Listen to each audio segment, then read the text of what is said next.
Hello, fictional. Welcome to the What If Issei. Today we are gonna see, what if Issei become a celestial dragon? Part 1. If you end up liking this video, please consider subscribe, so without further ado, let's get into the video. Hyoudou, wake up. A loud voice echoed from downstairs.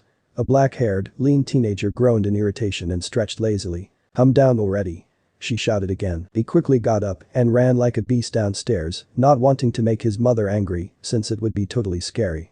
After getting downstairs, he ate like all normal people would. Basically, a very normal morning for a very normal person. "Hey, don't swallow it too fast. You'll choke." Ethereal voice rang in his head. "Well, you're awake." "Yeah, Zen is not, though." Hyoudou simply sighed for his spirit's lazy attitude. Why couldn't he at least wake up when he was? Very annoying. He walked like a zombie to Kuo Academy, a recently renowned co-ed school, although the males weren't that many compared to girls. "Bro, swat off that gloomy look already. We're going to Kuo, you know." Issei slapped his back. "Yeah. Should be fun." He couldn't help it if his dreams were killing him, though. "Totally. We'll make our very own harems." He started to doze off with stars on his eyes and a perverted face. He never changed. Actually, Issei and Hyoudou had known each other since childhood, since their houses were near and a certain girl dragging them to church every Sunday. After she left, Hyoudou had to put up with Issei's perverted brains alone, and let's say it wasn't very pleasant for him. Meh, just put up with him. He's one of your few human friends after all. I always do, you know. I'm lucky to have him as my friend. Because of the boys' low number in school, the males were divided into 3 categories. First, the princes, second, the normals, and last, perverts. Unfortunately, Issei became the very worst pervert in school, earning him plus M&M, you know whom I mean, the 3 perverts. As for Hyoudou, even though his looks alone could earn him a title, but her hair just wouldn't let him have it, not that he wanted to anyway. "The rogue spirit in the old school building," the voice whispered. "I know." Meanwhile, the red-headed beauty and Yamato Nadeshiko were standing near a door, naming a cult research club. Their actions were downright suspicious. They were extending their arms to the door while sweating beads. However, that could be justified considering something was wreaking havoc inside their supposed clubroom. "Rias, what is this? It's too powerful for an average stray." The black-haired Yamato Nadeshiko nearly screamed while trying to keep the beast inside. The pressure was simply too much, even for both of them. "I don't know. Its demonic power isn't that strong, but it's something else, and it's weird. I've never felt it before." My. Ria's Gremory lost her balance due to the shock, but managed to stand still. After long effort, a red sigil finally appeared on the door, much to their relief. "At last. Right. Now, Akeno. Why don't we have lunch?" Issei and the double Ms were trying to peep at the kendo girls, and of course, got beat like punching bags again. The usual routine. While they were occupied, Hyoudou walked inside the old school building. He smirked like a maniac when he found what he's looking, a lingering rogue spirit. "Looks like you're busted, eh?" he shouted at the corridor. For a while, there was nothing but a breeze from the winds outside. But then, a chuckle was heard. Some human comes to play a hollow, but disembodied voice was heard. The darkness nearby started to spin around him, forming a man with only half of his body. God knows where the other half go. Seeing that, Hyoudou's grin turned even more bizarre. "Hunting time," he said as dozens of katanas materialized nearby. Meanwhile, the redhead was choking on her tea when she heard a scream from the corridors. She quickly put her cup down and ran to the source of that horrific sound just before. And look what she found there. "Hey, come back here. The heck is that?" Rias shouted in her head. She marched outside her temporary clubroom and found someone chasing after a hologram of the monster she just sealed this afternoon. The boy was wielding 2 katanas, much to her chagrin, being a Japanophile as she was. However, the situation was really serious. Despite being a hologram, that boy injured it with fast and accurate slashes. His sword skills are far better than Hyoudou, that's for sure. Her eyes could barely follow his movements. Teeth forgotten, and she quickly followed that mysterious boy swiftly. They stopped in front of a room with a red insignia on its door. Rias wanted to shout warnings, but before she could open her mouth he already sliced the door to little pieces. Oh, the horror. The reinforced magical seal she worked so hard to make with Akeno was destroyed like a paper bag. And here she thought her magic was high class. The next moment, she found the boy grabbing the stray's head and pulled an orb out. After that, he laughed and drove it to his mouth. The moment it touched his tongue, he puked. "Damn foul, not even the soul is good," he complained. Rias shuddered at the horrible sight before her. She fought her instincts to run and hide from him. Whatever he was, he's surely up to no good. And she thought she's the devil. But, before she could run, the guy raised his head. "You're there, aren't you?" She really wanted to close her eyes and scream, but with all her willpower, managed not to do so. He was wearing a kitsune mask with black patterns on it. But she sensed no malice directed towards her, so why should she be scared? Simple. He released killing intent all around himself. Hyoudou. Where were you, man? I looked all over for you, Issei and Hyoudou walked across the bridge. The school was finally done, and, you are Kurayama Hyoudou and Hyoudou Issei, right? Two cute girls with black school uniforms stopped them on their tracks. Being a hopeless pervert, Issei used all his effort not to drool, while Hyoudou put up a poker face. Kurayama Hyoudou, I've always liked you. Would you please become my lover? The black-haired one said with a red hue on her cheeks. He peeked at Issei, who got totally distracted by his girl's breasts, barely keeping his blood in check. Oh okay, I can't refuse such a beautiful girl like you. Please take care of me, he bowed to her like a gentleman should. It was so rare that girl confessed to him, and he was so shocked and nervous to the point he didn't feel the obvious killing intent. It's Yuma. Take care of me, okay? She cheerfully replied. Okay, Yuma-san. He took mental notes. Yuhe. So, how about a date next Sunday? She spoke, still smiling. Fine with me. Looks like Issei's done too, he thought. As Hyoudou got home, he finally showed his flushed face he'd been hiding since Yuma asked him out. For as long as his life, this was the first time he got asked out. By a very cute girl, no less. Damn, I can fly to heaven right now, he screamed to his pillow like a madman. Better watch out. She's clearly not your everyday girl, a gruff voice bellowed from his left hand. I know Zek. But this is just great. He chuckled heartily among his words. What's going on? He found himself a girlfriend. This time, an ethereal man, a girl and a male appeared in his room. Hyoudou just smiled along with them, his very first friends, the spirits from neighborhood. Done. The date plans for tomorrow is done. He turned off the lamp and jumped to his bed and closed his eyes. Sunday. Hyoudou came to the station 15 minutes earlier than he should, partially because he was totally nervous, and second, he didn't want to risk coming late. During that 15 minutes, he checked his clothes again. A black t-shirt, jeans and a gray jacket. Nothing out of ordinary, or so he hoped. Later, Yuma came running to him. Sorry, am I late? She tried to catch her breath. Hyoudou just looked at her. A pink blouse that perfectly matched her white skin, a red skirt that looked cute on her, and last but not least, a short-sleeved jacket to complement the rest of her attire. In a nutshell, she was gorgeous. You look great. Aw, come on. You said that already. She pouted. Hyoudou thinked for a while, and was thinking that maybe, just maybe Yuma thought of him as the usual flirty street guy. But honestly, you look great, and no, I'm not a flirt. So everything you hear from me, it's the very truth. He said with a serious face, catching her off guard. Yuma blushed a little, and this time, a real blush. Yeah, thanks, I guess. She muttered. Time skip. Yuma wasn't her usual self today. At first, she was really happy, and then her face started to look sad, and even sadder when dawn came. Hyoudou, this is a really great date. I enjoyed it very much, she said, holding Hyoudou's sleeve. Hyoudou rubbed her head affectionately and whispered of course to her. But, I'm sorry. The light spear pierced through his abdomen, burning his flesh profusely. He saw Issei, also dying, with his spirit link. Kuo had several parks, and Issei was brutally murdered by his blue-haired Navy girlfriend. I'm sorry, I really am, she cried her eyes out, and Hyoudou could see her heart broke when she impaled him with a spear.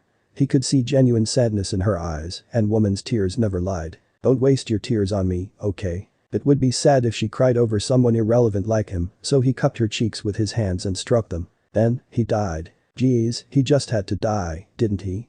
Zen thought angrily. As a 1,000-years-old being, he knew what kind of plan here, but things just didn't go his way. Well, his body is still usable, just need a little fix here, and there Hyoudou's wound started to heal by itself, and he stood like a zombie. When you wake up, you won't be the same. Well, that wrapped it up. What do you think? UWAHH. Hyoudou woke up, barely dressed. He only had his boxers on. He tried to remember what really happened yesterday. He still could feel the burning feeling of a light spear piercing his stomach. Hey Zen. What happened? He opened his spiritual link. You died. A glowing black orb appeared on the back of his hand. Yeah. I get it. Then, why am I, alive? He spoke normally. Since the dragon manifested, he didn't need to speak with telepathy anymore. The orb let out a tired sigh, which was something rare for a 1,000-millennia-old dragon. I told you to watch out. See what happened. If Hyoudou could see him now, he'd see a terrifying black dragon looking down at him with an I told you so expression. Yeah. You're right. So? I sped up your regeneration by turning you into a humanoid dragon. You're lucky it was me inside. No kind of spirit magic could change your very being so easily. That explains why I feel kinda powerful, he thought.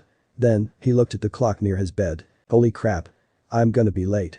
He quickly ran out of the house. Hyoudou found himself in front of the school gate. It's Sunday. He slapped himself for being such a baka. HMMPH he heard a muffled laugh from a corner of his mind. Boy. Don't laugh. He screamed internally. How interesting. Wasn't he dead yesterday? Ria's gremmery peeked from the old school building. Hineko, yes, but you a white-haired loli eating sweets came to her. Please fetch that black-haired boy over there. She commanded. Without further talks, she went out to grab a Kaido. Later. Hey, bro.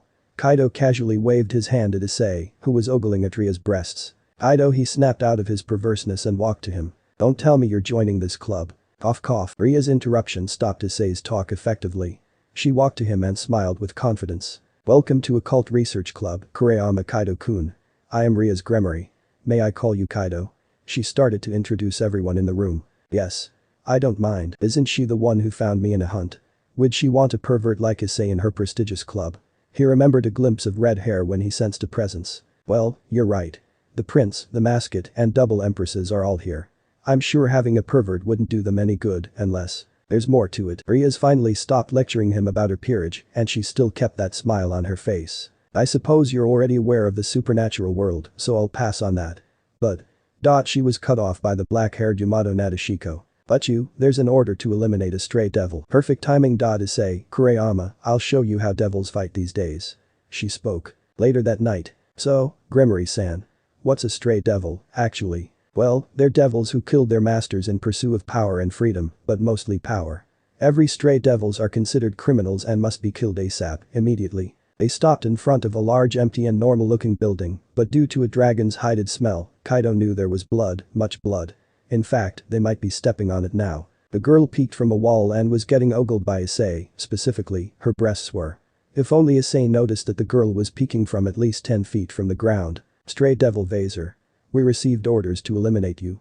Ria spoke calmly. Right in front of his eyes, the girl morphed into a very bizarre and ridiculously ugly chimera-like monster, shooting acid beams from its breasts. Damn, where did all that beauty go? Kaido muttered. Issei just jerked away in disgust from it. You, Gremmery, I'll kill you and dye you red just like your hair. She, or rather it shouted. Ria's just smirked. Commoners do speak stylish. Kiba. The blonde-haired guy leaped faster than eyes could see and its arms were ripped off the body by the next second. Quite fast. Kaido silently commented. Kiba is my knight.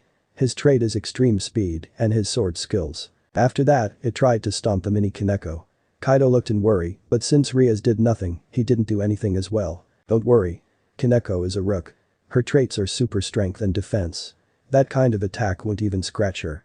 She explained. She punched the beast with a bang, sending it flying. That's it.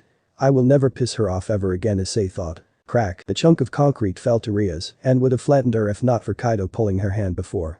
Her face landed on his chest and he pushed her away with a blush, followed by a maniacal grin. Okay. It would be unfair to not show my abilities after the show you put up for me, so watch closely. He walked while cracking his fists. Kaido dashed forward with speed that would make Kiba proud. He drew out 2 katanas from nowhere and sliced through its torso. The stray didn't just let itself be killed like a sacrificial lamb, so it tried to stomp or melt him with acid spits. Kaido simply outran all of them and stabbed its legs. He jumped high and summoned 2 more swords. He impaled them on its shoulder and made another sword. Agagaga. A bolt of lightning suddenly came from above, stir-frying the stray before Kaido could turn it into stray shimy. Ara. Phew, he can't let you hog all the fun, Kaido-kun, Keno said, sending shivers to his neck. Keno, don't kill him yet. Let me. Issei could only watch in awe as his unexpectedly awesome bro and a sadistic senpai fried the poor devil golden until Ria stopped them. Lightning sparked violently near its body, mostly because Kaido impaled some of them to the body. Any last words? Ria's asked with a tint of pity in her voice. Kill me? Very well. Ria's created a ball of red and black energy and blasted the monster into nothingness.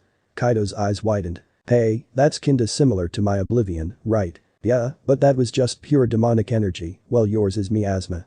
That is a technique you must never use ever again. Zenith reminded him. Everyone, let's return to the clubroom for now. Kaido. She pushed him lightly, since he just wouldn't respond. Yes, what was that? He snapped out of his trance. We're going back to the clubroom. She grabbed him and threw him to the magic circle. Kaido, what exactly was your power? Before Ria's leaned to her table. Oh, this is just a spirit blade. A short sword appeared in his hand. May I see it? Sure. Why not? Ria's took it and examined every part of it carefully. After good 10 minutes of examination, she put it down and looked curiously at him. This katana, it feels somehow elusive, more like ethereal. What's it made of? Hyoudou simply made the katana vanish into thin air. Well, actually, it's made of spirits. But there's no spirit in this world. Poltergeists or possessions are actually some devil's prank, Kiba said. Besides, I heard even if they're real, they can't interfere with humans because they've got no physical form, Akeno added. True. But even sacred gears were also supposed to be a power hidden within humans, not actual weapons, right? Kaido retorted. To think of it, he's right. Rias rubbed her temples. By the way, Issei. Show me your gear, will ya? Kaido turned to Issei. Of course. Sacred gear. He loudly announced, as a red gauntlet with dragon-like traits appeared on his left arm. Whistle, pretty cool. So, what can it do? He started poking the gauntlet like it was some kind of artifact. Actually, it only doubles my power temporarily. Shame, though. It's got quite the look. Issei sadly deactivated it. Nah, Kaido. I still want to hear your story about the spirits and your abilities. Please. Rias tried to get his attention, but the latter simply yawned. Sorry, but I'm tired today, so I want to go home now. He walked out of the clubroom. Oh, right. You're not nocturnal like us devils. Bye, have a nice sleep. Everyone waved to him, which Kaido gladly replied. Kaido slumped to his bed like a log. Man, what a long day. He muttered. Are you gonna tell them? About the hunter's origin and the other world? A dragon's voice boomed from inside his head. No worries. It's time for the world to know. He replied without any sound. Maybe I should talk about it with her after all. Murayama-kun, there's someone looking for you. A girl woke him up. Yeah. Hey Murayama. Who's looking for me? He rubbed his eyes sleepily. The blonde boy was standing at the front door, waving his hand at him. Geez. Can't they wait until school's out? He stood up and walked to the orc room. Rias bit her finger, something she rarely did. Akeno just brewed some tea, while Kaneko was eating sweets at horrific pace. He's no normal person, that's for sure. But his powers are great. Maybe, just maybe he could slice up that chicken with that blade of his and get me out of this stupid problem. Oh Mayu, I want him. She sighed in frustration. Rias, but I've brought him as you requested. Kiba came in, followed by Kaido. The whole orc were there, save for Issei, since he's busy peeping from his favorite spot. So, what do you want from me today? Oh, thanks. He accepted a cup of tea from Akeno, who answered with her usual yufufu. I still don't know much about the spirits, no matter what books I look into last night. So, I thought I'd have you explain it to me. She smiled sheepishly. Kaido sipped his tea and put the cup down, then he sat in a more comfortable position. I'll start with the world's creation. In the Bible, it said that this world was originally a massive empty void. The biblical God was one of the oldest entity ever existed in this world, and by that, one of the most powerful. He worked together with the primordial gods to create a world of living as we know. But the ones helping were actually the spirits. You know, in the verse, in the beginning, there was nothing but darkness, and spirits floated within it, under their supervisions. Thus, a world was successfully created. But it's also completely surrounded by the black void, which every spirits hate, as it resembled despair. As a compensation for their hard work, they were given the ethereal world, the world beyond the boundaries, where they live in harmony and peace. Kaido finished. Then, what's your job, then? Kiba asked. Before, there were some spirits running rampant in the physical world. Although this Sekiro guy here managed to catch quite many of them, some of them still flew around. So, God of the Bible created his first sacred gear, reality gear, and sealed a portion of Zekiro's soul as the supreme celestial dragon of boundaries and spirit powers to those compatible with it. Kaido ended as a black metallic gauntlet with golden accents, and a violet gem appeared on his arm. He's not powerful enough to wield my full power though. Zekiro commented. Are you the only one? Akeno stared in disbelief at him. Nah, there's about 1% of the whole population wielding spirit powers unique to themselves. This gear is exclusive to me, though, after school. Since Hyoudou was a sword freak, he asked Kaido to spar with him, Knight's Way. Hyoudou created a heap of swords from the ground and picked a sword with jet black edge. Remind me why I agreed again? Kaido cracked his neck. Well, Butchu was begging you and you just couldn't refuse. Hyoudou chuckled lightly. Just one round, Kiba. I've got a test tomorrow. He drew a sheathed katana from thin air. Kiba dashed to him with a devil knight speed, aiming for first blood. Kaido simply blocked it with a hilt, and by flicking his left wrist, he threw Kiba's sword upwards and slammed the handle to his stomach. Kiba flew back a few meters, and this time, Kaido used a stance. Not yet. Refusing to lose so easily, Kiba started to kick his speed up a notch. He slashed with good precision and speed, disappearing and reappearing repeatedly. Kaido simply gripped his katana just below the sword's hilt and parried Kiba's attacks magnificently. Kiba tried another vertical slash, but he merely sidestepped and slammed the katana's sheath tip to his left rib. Buhea. Kiba fell to his knee due to the impact. The end, Kaido put the blunt side of the katana on his neck. They went back inside the room and Kaido started to pack along with Issei. Before they could go, Ria stood. "Hyoudou, would you like to become my servant?" she asked. "No, of course. I'm no one's servant," he replied. "Then, join this club." He thought about it for a while, then smirked. "Fine." Hyoudou was playing game on his computer, and when he nearly killed the wretched gargoyle at last, his phone rang loudly, breaking his concentration. "You are dead," the speaker announced. He picked up the phone and read the message from Snow White. "Hey Phantom. I've been thinking about your question about giving info about the other world to these friends of yours. Perhaps you should give them a bit more time to adjust and never reveal the whole truth about that and about you. Text me later, K." Hyoudou nodded his head and texted her back quickly. This Snow White was actually a net friend of Hyoudou he met in a game. And for some personal reasons, Hyoudou just couldn't meet her and they're just texting each other. She was actually another hunter, the same as him. So she could understand his problems a little bit and vice versa. They used their respective nicknames, namely Phantom and Snow White, to address each other. "Should I tell her about me already telling them? I imagine she'd just chew you in the game for that." "Thought so, she's kinda scary." After all, he powered off the PC and drifted to sleep. "Hyoudou. Let's play." A loud voice was heard outside his window. Hyoudou immediately ran to the toilet and flushed whoever crazy enough to shout like a madman in the morning with a bucket of water. "The hell, man?" Issei shouted from downstairs, all his clothes soaking wet. As he dried himself inside the house, Hyoudou was already finished with bath. He had an irritated look on his face. That day should be a holiday and a perfect day to sleep peacefully, yet Issei just had to wake him up like that. No sane person would throw a bucket of water out of the blue, you know. Issei complained, although he didn't look very convincing with a towel on his head. "So, what did you come here for?" Issei looked around and asked. "First things first, are your parents gone?" "Yeah, family trip. There's a relative they want to meet. They won't be back until night, I think." He shrugged. "Yosh, it's decided." Issei stood. "What?" Hyoudou followed. "I'm gonna play this day out with my bud Hyoudou, celebrating my days as a devil," he declared loudly. Hyoudou simply took his wallet and keys and they're on their way. Hyoudou wolfed down his croquette so quickly, he left the old lady in awe. "Do more, please." He picked them up and ate them like there's no tomorrow. Issei simply chewed his own croquettes down when he saw a girl in nun costume walking aimlessly nearby. The wow, yup, she fell. Being a gentleman and a total perv, Issei helped her stand after seeing her panties. A blonde pretty nun with white panties. "Lucky. You okay?" "Yes, thank you. It must be God's blessing that I'm able to meet someone capable of understanding me. Could you show me the church?"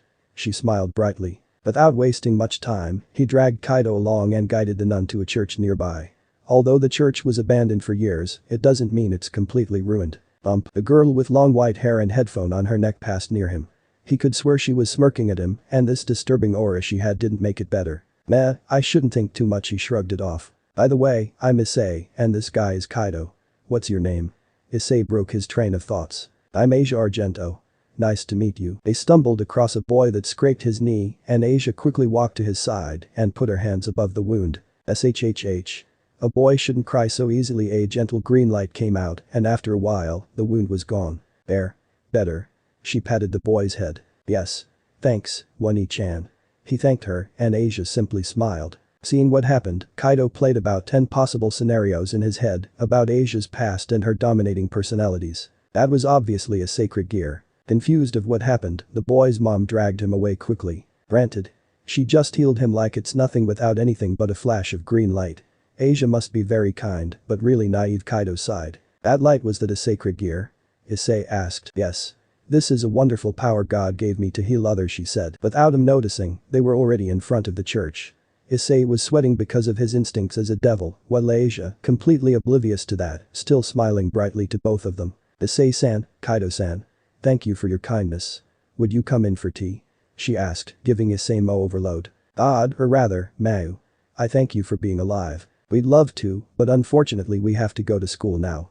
"Thank you for the offer," though Hyoudou talked their way out, which was part true, since Riaz asked them to go to the clubroom and get Issei's first contract. They got harshly scolded by Riaz, mainly about Issei befriending a nun and recklessly going near the church. After an hour of scolding, Kaneko came in. "But I have 2 contracts now, please assign somebody else to the other," she asked with a very monotone voice. "Alright. Issei, it's time for your debut. You take it." Riaz turned to him. "Me? But you?" "Yes. I'm done with flyers." He cheered. "Contracts are one of important things of being a devil, Issei." Yufufu Akeno giggled with her usual 1% smile. "If you do your best, maybe I'll give you a reward," she continued, getting a deadpan from Hyoudou. Issei just stood there with lewd expression and muttering some words like op-ire soft like a mantra. His perversion level might as well be more than the Lord of Lust. But you? I will make this contract a success and pave my way as the harem king. He jumped to the magic circle. After a while, nothing happened. Looks like your magic isn't high enough to transfer. Riaz rubbed her temples. But even a devil child can take them easily. That means Kiba held a laugh. His reserves are worse than a child, Kaneko concluded, earning Issei a round of laughter. If so, there's only one thing to do. Kaido smirked. Sucks. What kind of devil rides a bike and knocks door? He opened the door. What he saw really made him sick. A man was nailed to the wall with writings made with his own blood. Death to the heretics, or so it says. A white-haired man came out. He had a sword handle and a weird-looking gun in his hands. Hello. You must be Devil-kun, right? So, let's cut the talk short. May I kill you? It will feel really good, promise. He charged with a psychopath grin plastered on his face. Meanwhile, there's some disturbance on the air, guess I'll go check it. Kaido opened the window and jumped out of it. Kaido, Riaz and Kiba shouted in surprise, thinking he wanted to kill himself. I'll be checking something. Bye. He used levitation to float and flew to God knows where. Issei was fighting with Fried and was outclassed by him. He couldn't use his boosts yet, so that red gauntlet of his only became a shield to block Fried's light sword and bullets, without sacrificing any of his limbs. I am Fried, and I cut up devil's bastard in their guise, yai, he sang while trying to slice Issei, which was really not cool. Damn. You're pretty crazy for a priest, huh? And your mouth is damn foul, too. Issei said while blocking another light bullet. That's right. That's why I'm a stray. So screw Vatican, screw those stupid higher-ups. As long as I can cut devils, I'm happy. So, I'll cut you, and don't worry. It might hurt at first, but you'll feel really good later. His face became even crazier, it started to give Issei goosebumps. Father Fried, I've finished putting up the barrier. Kaya. Asia suddenly came and shrieked in horror due to this horrible sight in front of her. Asia. Issei-san, what are you doing here? So you know him, Asia. Let me tell you something. He's a devil. Fried spoke with disgusting accents. So, I cut him up. He leaped to Issei, but was interrupted with Asia shielding him. Father, even though he's a devil, he's kind and certainly not like the devils I've heard of. She stood in front of him. How you know what you're saying, you damn bitch, this is a devil, and he must be sliced up to bits. He grabbed Asia and cut her clothes. I can't kill you, but maybe I can rape you. No, I must rape you. Or I can't heal my heart. He tried to lick Asia. Don't screw around, you shitty priest. Issei ran and gave him a full course of iron punch to his face. Fried fell back and rubbed his nose. You damn devil. I'll deal with this bitch later. Dottie stabbed Asia's clothes and pulled out another hilt. But, I'm gonna slice you first. He lunged forward. Bam, shut your mouth, you pest. Kaido stormed from the window and gave Fried a nice hard fist to his face, again. Kaido. Yo, Issei. Sorry for coming late. And by the way, Riaz should come here soon. You grab Asia and I'll hold him off. He pulled the light sword on Asia and threw her to Issei and created a sheathed katana. Yui, who are you, bastard? So annoying, I'll blow you up first. Fried shot multiple times, but he deflected them with minimum effort. Been a while since I last saw a psycho priest. I'll play with you for a while, bastard. Being trained endlessly by the dragon and the spirits all around him, Kaido's swordplay was magnificent. Fried couldn't even hold a candle to him in terms of techniques and speed. Come on. For a fighter, you suck. Kaido used the pommel to hit Fried's jaw, getting a satisfying crack from it. You shitty was cut short with another nasty hit to his stomach. You'd better open your eyes than running. Off your dirty mouth, priest, Kaido commented. Kaido, Issei. Riaz and her peerage came out from a magic circle. Kiba lunged forward, sword in hand. Nice to meet you, stray pice-san. Hey, Kaido-kun, Kiba casually spoke. But you? Fallen angels are headed this way. Akeno immediately prepared a magic circle, while Riaz dragging Issei to it. Hyoudou, we're retreating, Riaz called him. But you? Asia. Issei retaliated. Asia can't jump with the circle, we must go. They were gone in a flash of light. Now it's just you and me, crazy priest. If you don't want to get sliced up, leave her alone. He unsheathed his katana, but a sudden shout shocked him. Fried. We're retreating. The flash of black feathers and light and the fallen angels flew off with Asia, and Fried was gone. Kaido was about to fly and chase them, but he dropped to the floor with chain-shaped tattoos on his body. TCH, the chains, he groaned in frustration. Kaido woke up earlier that morning, and after the usual routine, he left the house for a nice long walk in the park. Been a while since I last went to the park. He started to reminisce the last time he went to this park as a child, which involved a certain black-haired girl with gothic Lolita dress. As he walked, he saw Issei doing pull-ups on the monkey bars and fell down after about 2 of them. Damn. I'm so weak. But I've got to be stronger, at least enough to get Asia back. Even though he didn't say it out loud, people could still guess correctly from his face. He was determined to help her until Kaido called him. Hey, it's rare to see you work out. Yeah. I've got to get stronger if I want to get Asia back from those fallen angels. He clenched his fist. True. But first, shouldn't you get her? Kaido pointed behind his shoulder. Issei-san, Kaido-san. Asia ran to them. Asia, what are you doing here? Issei said with a shocked expression. This is my break time, so I decided to walk around. I'm so happy I meet you. Now Asia, should we have a time of your life? Growl. Asia blushed like a tomato. Issei simply laughed and they marched to McDonald's near there. Issei immediately ordered a pack of fries and an extra large cheeseburger, while Asia, not so well. She'll have the same as me. Issei spoke. As for me, one extra large Mac, one medium fries and medium Coke. Kaido continued. The waiter quickly gave them their order and took a table. Kaido ate his own food quickly, earning a confused look from Asia. This is how you eat, Asia. Issei opened his mouth and ate a large chunk of it. Sorry, Ai-san. I didn't know. She started to eat the same way. By the way, what did you usually eat in church? Kaido asked after taking a big gulp from his burger. Pasta and potatoes. Just that? He asked in disbelief. Yes. They continued to eat, and after that, they went to the arcade nearby, with Issei winning a plush toy for Asia. Then, they went to a pet shop and let Asia see the world outside the confining wall of church. Thank you Issei-san, Kaido-san. This is a great day. She hugged her plushie. No problem, Asia. I'm glad you're happy. Issei grinned to her. Issei-san, Kaido-san. May I tell you a story? She looked up. Sure, why not? A long time ago, a baby was found outside the Church of England. The priests and nuns raised her as a nun. Time flies, and the baby had grown into a girl. Later, she found an injured puppy near the church. She prayed and prayed for his health, and finally, a miracle happened. It was healed completely. After that, many people came to the girl, seeking cure for wounds they suffered. The girl was really happy to be of use for everyone. But one day, a man came, mortally wounded and was in near-death situation. Of course, she healed him, and the man went away. Then, it turned out he was a devil, and the girl was shunned because of her deed. Unable to take much more of this, the girl was excommunicated, and she nearly cried. That girl was you, Kaido concluded. Asia nodded and wiped tears off her face. But this must be a trial God gave me for being such a clumsy girl who can't even order a burger.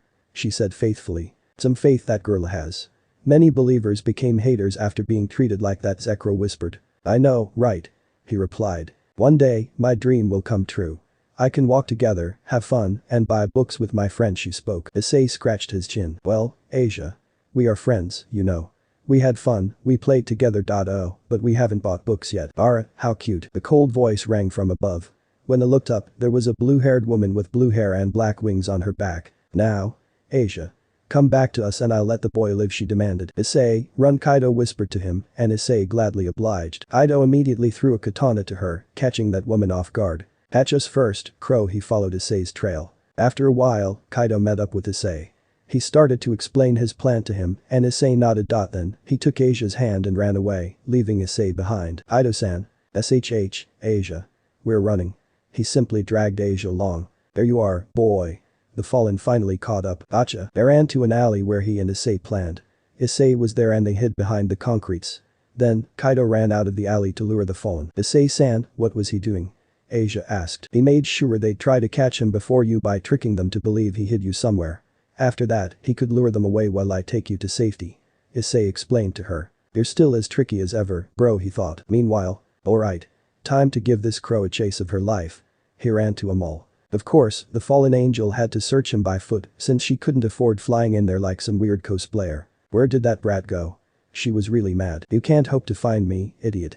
If I want, I can make myself so unnoticeable people in front of me won't even bother to see me. Kaido laughed internally when he saw that stupid woman right in front of him. Bump. His phone rang, so he was distracted and ended up bumping to a white-haired girl from before. He picked up her fallen phone and accidentally took a peek. His eyes widened in disbelief of who she was. You're Snow White, he exclaimed. And you're Phantom. She picked up his phone. So there you are, brat. You're not getting away this time. The fallen noticed him because of his voice. Crap. Let's run. He dragged the girl away from there. They quickly retreated before the fallen could catch him again.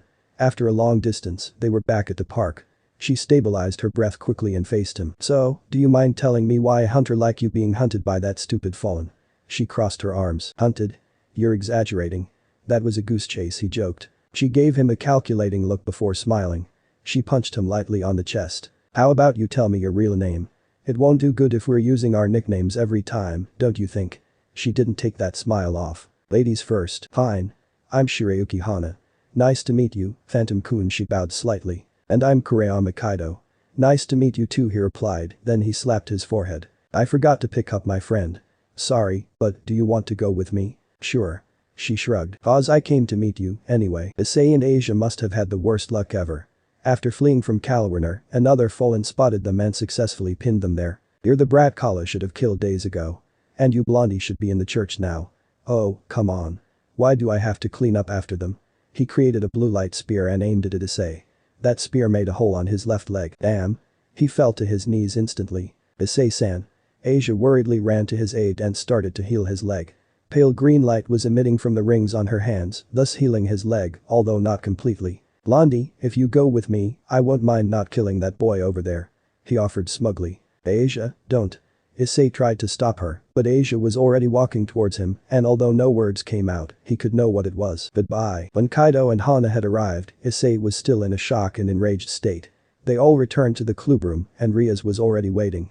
She took a few steps and slapped Issei. What were you thinking? I already told you not to involve yourself with that nun. She scolded him again. But you, what piece am I? He asked. Pawn. Then, I'm going straight, he spoke. Do you know what you're saying, Issei? She was shocked. What's the matter anyway?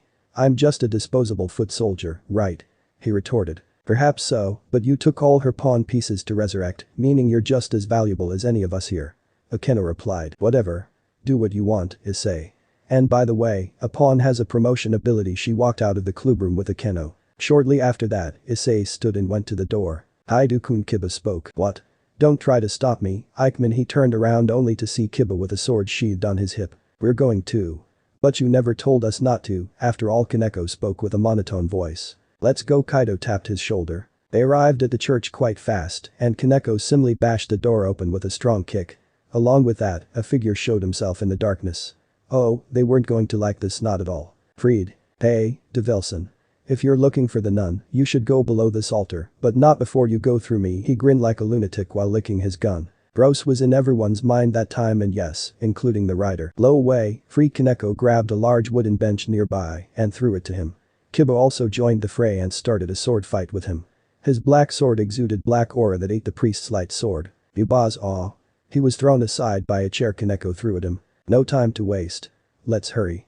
They ran to the altar. Kaneko just punched the altar away and they entered a catacomb filled with priests with light swords. Hyoudou, we'll take care of this. You go to that nun. Kiba unsheathed his sword. That's right. Go save Asia. Already. Kaido pushed him and materialized two katanas on his hands. Alright. I'm going all out. Kaido's body started to get enveloped in creepy white aura, sending chills to everyone inside.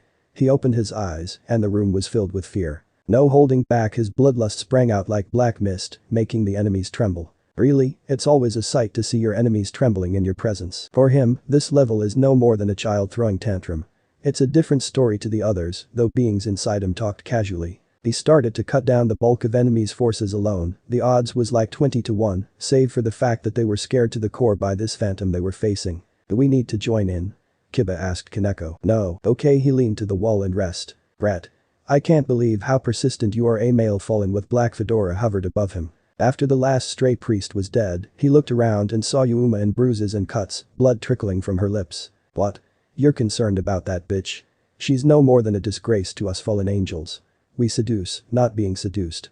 Well, she's down, anyway. After I kill you, I can rest easy. He created a light spear on his hand. A disgrace. A dark cackle left his mouth, giving chills to the fallen. Suddenly, he was struck by a horrifying amount of dread, getting him to his knees, even though he was flying so proudly before. And they will search for death, but they couldn't find it because death had retreated from them. He remembered that verse from the last pages of the Bible and trembled. This was far greater than anything he had experienced before, even at the Great War. Damn. A shout snapped him out. Black chains started to wrap his body and he was forced to kneel. Donaseek's face adored a lunatic smile. You monster, I'll erase you, hahaha. He threw that light spear to the incapacitated teenager. He closed his eyes, waiting for death. Stab. It didn't come, but Kaido felt warm liquid falling to his face. His eyes opened and widened in horror as the torches lighted the room dimly. Ah, Kaido-kun, a feminine voice sprang out. The girl with flowing black hair and S&M outfit with a gaping hole in her chest was looking down at him. She caressed his cheek, staining it with a deep red traces. This is for your, she coughed up blood. Don't talk. Kaido frantically tried to break free from his chains. Wasted life on me, she fell to the ground next to him. Aya. A disembodied hollow howl boomed across the building, making it brittle. I won't let you die. Kaido forced his hands to touch her chest and forced the light seeable only for him to sink back to Yuma's body. After succeeding, he turned his face to the man who had caused that massive roar just before. He stood, albeit shakily because of those chains on him, and raised his hand. A torrent of black and grey aura started to envelop his body and was focused on his right arm. Sword of the unholy revenant razors, Ekro announced. A black double-edged broadsword appeared on his hand. Its edges were colored grey and the guard was curved like a large hoof.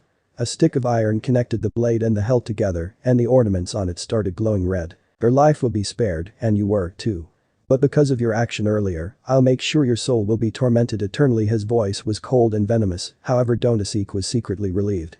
Whatever torment awaited him, it's still better than facing him head-on with his pitch-black bloodlust, promising pain worse than death to his enemies. Stab. Breathe eternally. Kaido stabbed his chest and lifted him upwards.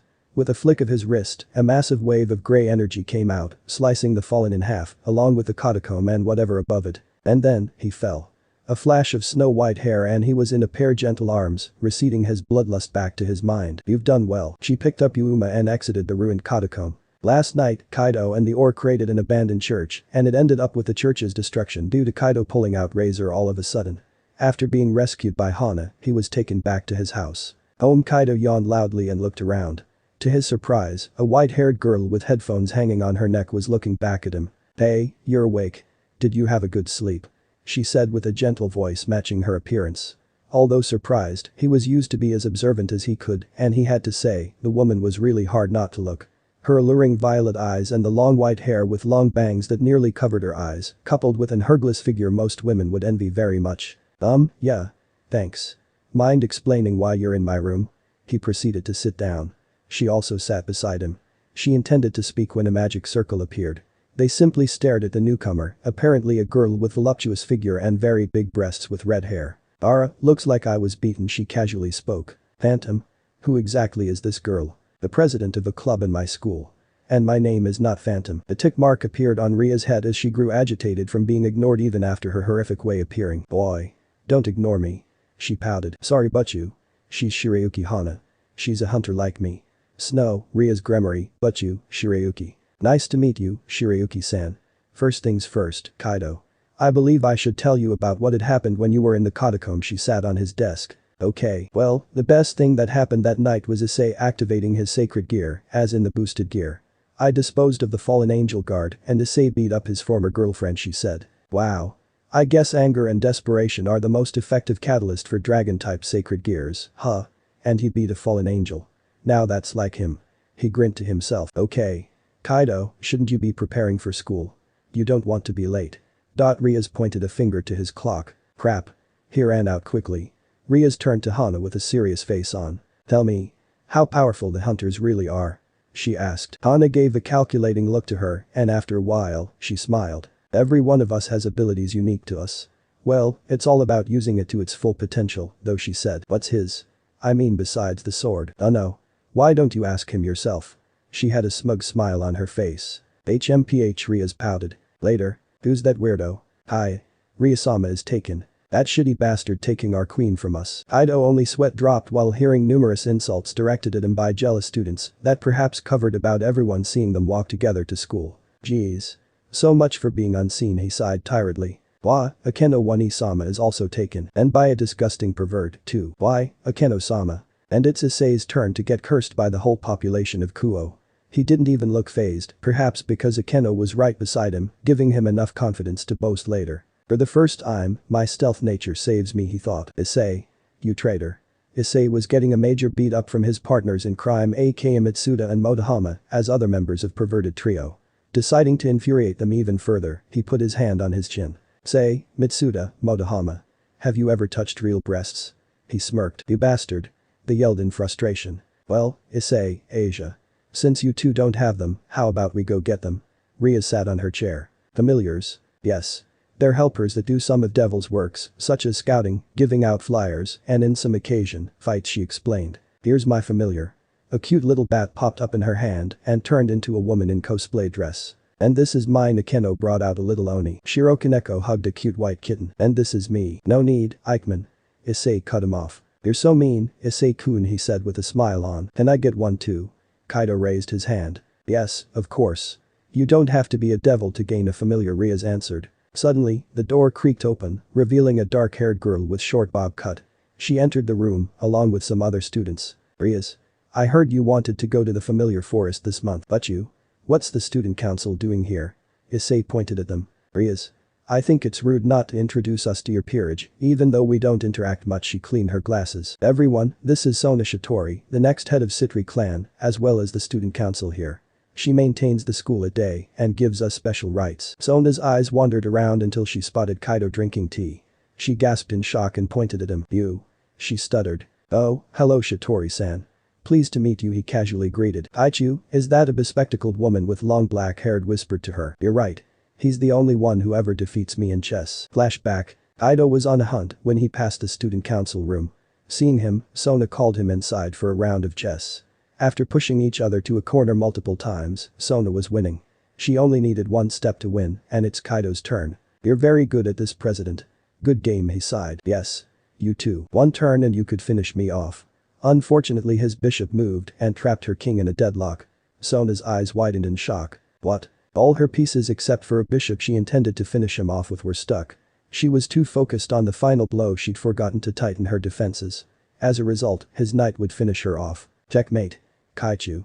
He moved his knight. I lost, she said in disbelief. Flashback end. So to say, he's the first person to defeat you in chess.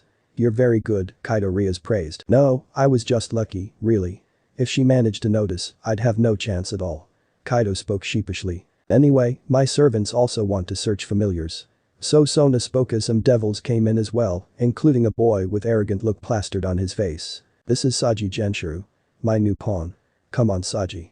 This Issei is a pawn, too. Sona introduced Saji. Being put in the same place as the perverted trio, this really disgraced me, he smirked smugly. Hey, you picking a fight? Issei stood up angrily. Oh, even if I look like this, I took up 4 pawns, you know. I won't lose so easily. He confidently spoke. Saji, stop it. Even if you fight with Issei, he took up all 8 pawns by himself. No way, Kaichu. Nice to meet you, Genshiro-san. Asia spoke cutely. Oh, yes. It's very nice to meet you too, Asia. His hand was immediately taken by Issei, who clenched it harshly. They started their very own gripping battle, while Rias and Sona discussed a familiar problem. Sona, are you ready? Anytime, Rias. The staring contest with 2 beautiful girls in tennis outfits started with a cheer. Eventually, those 2 attracted many students to watch. Or actually the boys only wanted to see them in action. Kaido thought. Here I go. Rias threw the ball and hit it hard. Sona repelled it perfectly, and thus, the game went on to a more bizarre way. After a normal game, they decided to bring out Devil's Way of tennis to the open. Take this. Gremory-style spin ball. Citri-style counter. Their match started to get destructive as the ball was infused with demonic powers. Fortunately, the students only saw them as magic balls. In the end, they ended in a draw. Well, that was anticlimactic. Kido stared at the destroyed racket they used to play. Rias and Akeno came in. The game is dodgeball. The orc was already waiting in the gym with their respective outfits. The boys, including Kaido and Asia and Kaneko, wore normal gym suits, while Rias and Akeno with their jerseys. After waiting for some minutes, student council arrived. Without wasting time, they started the game. Unfortunately for the boys, save for Kiba, they weren't popular at all, making an easy target for STC. Bro, it is saying no one will care anyway.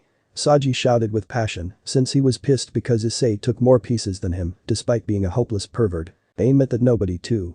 I don't know him, so it's okay. He pointed at Kaido. Well, Kaido was good, it's a totally different matter for Issei, since balls coming from everywhere wouldn't be good for him. Ahhh. Issei was running around after Sona threw a homing ball which chased after Issei for quite some time, until that ball found its mate in Issei's balls. Issei-san. I'll heal you. So, UUHHM. She dragged the barely conscious Issei who was holding his family jewels. Don't worry, Issei. Your vain sacrifice will be quickly forgotten, and man, did they break.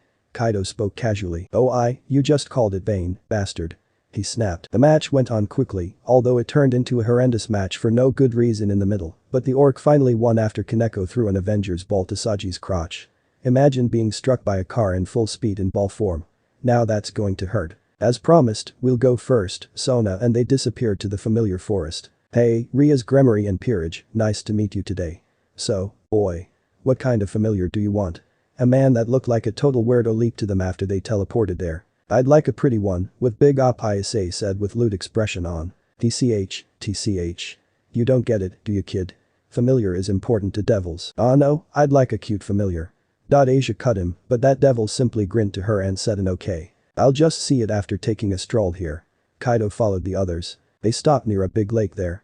Zatuji, the devil's name, said that many Undines resided there.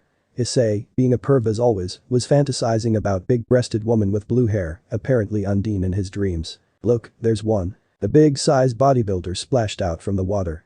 He or she flexed the muscles, as if showing them his or her strength. Wow, that girl is strong. Hey, kid, why don't you take her? Zatuji turned to Issei, who was kneeling with his head on the ground. No. Get that image out of my head. How's that thing even a girl anyway? It's just a freaking bodybuilder. He stressed out. Well, at least he took it worse than I do. Kaido stressed out a little too. Honestly, he expected the same as Issei, but alas, to no avail. Follow me, huh? The wisp flew near Kaido's ears and floated into the forests. Kaido followed in, and in the way, a black cat rubbed its head to Kaido's leg. He simply patted it and it nimbly jumped to his head and refused to get down. After giving up, they continued and arrived right in front of a cave. He gulped and took a step to the cave with caution.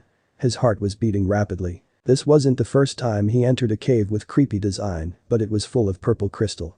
So much that the cave itself glowed faint purple. It jumped down to his arm and he cuddled it happily. You're so cute, he smiled and led it away before entering the cave. It's faint, but I feel somehow familiar with this place. Zekro? No, just proceed. I feel something up ahead. At last, he found a room with walls of pure crystals. Suddenly, he heard a hiss from behind him. He pulled out a sword and prepared himself.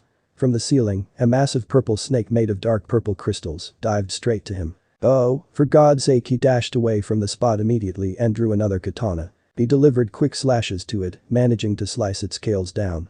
But the snake wasn't bothered at all and kept trying to chomp down Kaido fiercely. He ran around the walls, barely avoiding that snake's attacks. It was good, like it wasn't just ordinary guardian of sacred places. Kaido avoided its attacks cleanly, but from the blind spots, its tail strikes as well. Damn. If the tail is trouble, he jumped high to avoid its charge and dived fast to its tail like a meteor. Just cut it down, he swung his two katanas and spun his body. Slash, its tail was cut off cleanly. The snake's length was reduced quite much compared to before. Smirking in satisfaction, he failed to notice that the snake was already in front of him. Of course, he was in its throat in split seconds. Ow ow ow, he rubbed his head. Come on, Kaido. Settle this already. Plasma cutter should be enough to turn him into snake sashimi, Zekro said out loud. Geez, fine. His blade started to glow white with power. Then, he spun his body 360 degrees, cutting the snake in half with a large white plasma ring. It was fun. He jumped out and raised his hand. The moment he did, 100 katanas appeared near him. But disappear he ended coldly as the katanas swarmed at it without mercy, completely annihilating it. In its remains, two objects were found. A key and a dark purple crystal with the size of a fist. Boom. The ground shook and a huge crystal appeared in front of him. Kaido shakily approached it and saw an encryption below it. Here lies the last remnant of the kingdom, one sought by every souls in the world. The door shall be opened with light and darkness, leading to the cataclysm. The world's fate lies within the very next decision you take. Choose. So much for a rune. He took out the crystal and key. Inside the crystal was a voluptuous naked woman with long bronze hair extending to her back. She was very beautiful in every way. She made Kaido's eyes locked onto her and he couldn't divert them from her. There's a keyhole. Zekro woke him up. He inserted the key into the hole and turned it. Nothing. Oh, well. Time to try something else. He picked the crystal and aimed at the key. Light from outside shone through it and illuminated the key. After a minute, the crystal cracked. It continued until it was fully broken down. I knew it. Inverse light, he thought with satisfaction, but he forgot one thing. Whoa. He dashed forward to catch that trapped girl. She blinked a few times and opened her eyes cutely. Her eyes was black with mesmerizing blue pupils. Faster, her voice was hypnotizing as well. Good morning. I broke the crystal you were in, eh? Eva. Okay. Eva. Who are you and why were you locked inside that crystal? He pointed at the cracked crystal. She looked down. It's okay. You don't have to tell me. He raised his hand and pulled her up before noticing that she was buck naked. I'm sorry. She materialized a set of clothes and stood. Come this way. She walked downstairs. It turned out that she led him to a room deeper inside the cave. There, they found a pedestal with a spear on it. The spear was made of obsidian and mithril, but it radiated little aura, not befitting a sacred weapon. Only a true hunter can use it properly. please take it, master. Hyoudou walked to the pedestal and touched the spear. Feeling nothing with intent to kill him on that spot, he grabbed and lifted it. It wasn't as heavy as he thought, though. It was a spear with very old design, but easy to use. He spun it to look at its edge. A very sharp silver-colored edge with black lines on it. Nice weapon. Zekro commented. The cursed spear of the evil god, harem. She spoke. He tossed it to his dimensional armory. They got out shortly after and was getting glares from the orc. Well, since Hyoudou ran off on his own and came back with a beauty, that was granted. So, Hyoudou, who's this girl? Riaz pointed to Eva. My new familiar. He got a slap from a certain pervert. Damn luck you've got.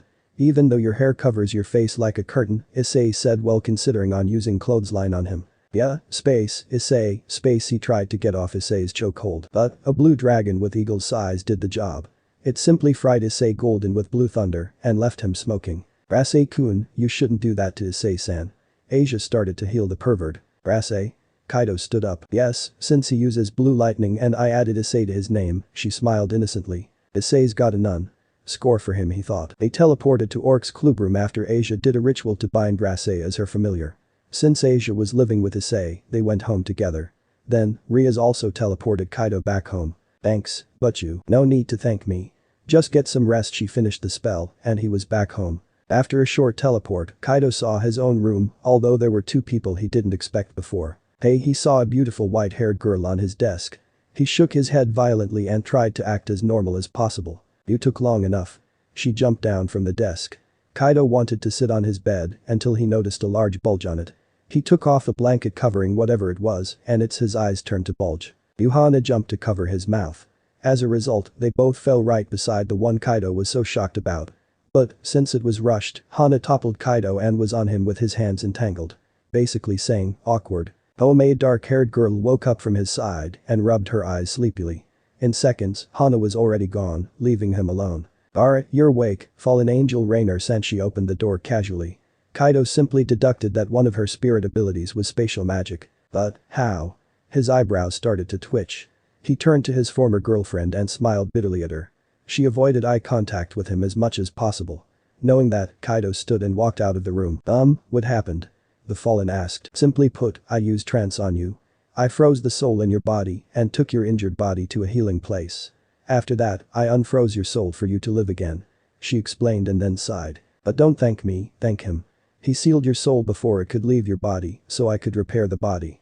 Without him, I'd have been far too late to do anything. Food. Hyoudou came in with a plate of eggs and bacons and a glass of iced tea.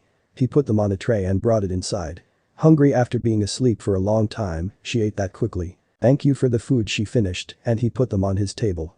He sat on the bed with her and hugged her briefly. Sorry for not being able to protect you properly, he said, but I killed you, unwillingly. That's what important, he replied. Hana was watching from the side and shaking her head slightly. She twirled the locks of her white hair between her delicate fingers and sighed. You're the very first person who's willing to sacrifice her life for him. You have no idea how much that means for him. Her cheeks became wet. As tears trickled without her consent, she quickly wiped them off so they wouldn't notice. Later that night, the magic circle appeared on the floor and Riaz came out from its shine. To his shock, she suddenly tackled him and started undressing. He nearly shouted. Hyoudou, please make love to me. She started to unhook her bra and looked at him with pleading eyes. Am I not good enough for you? If that's the case, I wouldn't be so troubled, would I? He grabbed Ria's hand, earning a faint blush from her. Suddenly, a magic circle flashed and a maid with grey hair appeared from it. She took Ria's uniform and covered her important parts with it. She spared a glance to him and he could swear she sneered at him. Lady Riaz, please cease this outrageous act. Your brother and father will be greatly displeased. Moreover, I see he's nothing more than a normal plebeian who has nothing on him. If it was the Red Dragon, I could have understood, but Rafia, stop addressing him in such trivial manner. We are guests in his house, so you should have proper manner as well. Riaz cut her off. Let me guess, but you.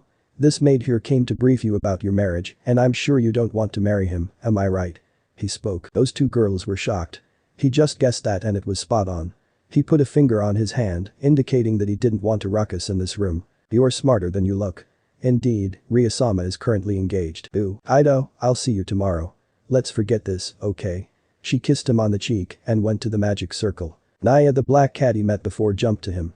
He cleaned it and hid it in his dresser so his parents wouldn't find out. Well, I'll just sleep with you, since today is kinda chilly. He scratched its fur, making it purr happily, then he drifted to sleep. That was a nice sleep. Kaido found himself unable to sit up. Okay. What's this? Take out your blanket. A spirit friend of his pointed at his blanket. He took it off and revealed a voluptuous girl with black cat ears sleeping soundly on his chest. Nigh morning already? She yawned in a cat-like manner. She noticed Kaido and grinned like a cat. Kaido Naya, hi. She waved her hand like a cat does with paws. Ruak. He ejected himself off the bed. But she just followed along and landed on him too. And heck, she was in her birth suit. Kaido ran to his dresser and picked up random clothes to give her. Rainer woke up hazily. She was wearing one of Kaido's shirt and her own skirt from the usual outfit. Kaido-kun, she saw him entangled in that Catwoman's arms and jumped to action. Yup, a very hectic morning for a seemingly normal guy. HHH, he sighed in defeat. Luckily, no one of those girls forced themselves to him or stalked him to school. In the way, he met Issei and his two partners in crime. He just waved to them and walked to class casually. Of course, since he was kept up last night, he used his arms as a pillow and slept through the class. Later, he went to the orc after the school was over, mostly because he had nothing better to do. How many times do I have to tell you, Riser? I won't marry you. He heard an angry shout from inside. The moment he came in, he saw Ria's being molested by a blonde bad boy. Realizing that he's her, unfortunately, fiancé, he closed his mouth and walked in unnoticed. Please cease this ridiculous action, Riser-sama, Ria-sama. I will not tolerate any more of this pointless ruckus. Grafia interfered, being told that by the strongest queen. Even I am afraid of that. He raised his hands in defeat. This guy's a prick, Zekro commented. I know. I'm gonna bust that stupid pride off his face. He stepped forward and smiled to Riser. Excuse me, Riser-san.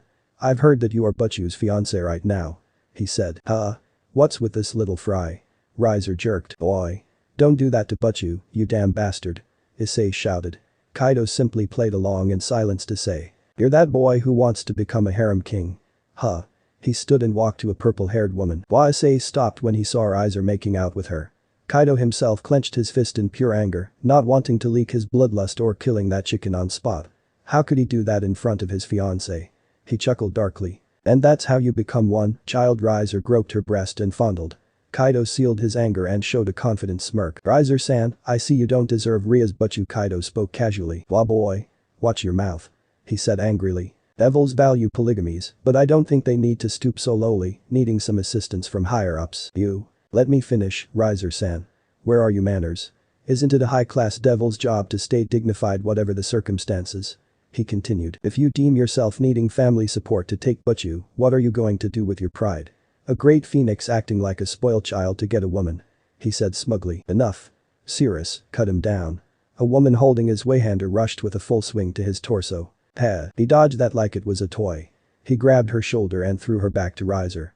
Fuming with rage, he kicked her and walked to Kaido. He just kicked someone fighting for him like a dog. This guy is no prick, he's just a simple asshole. Riser-sama, that youngster is right.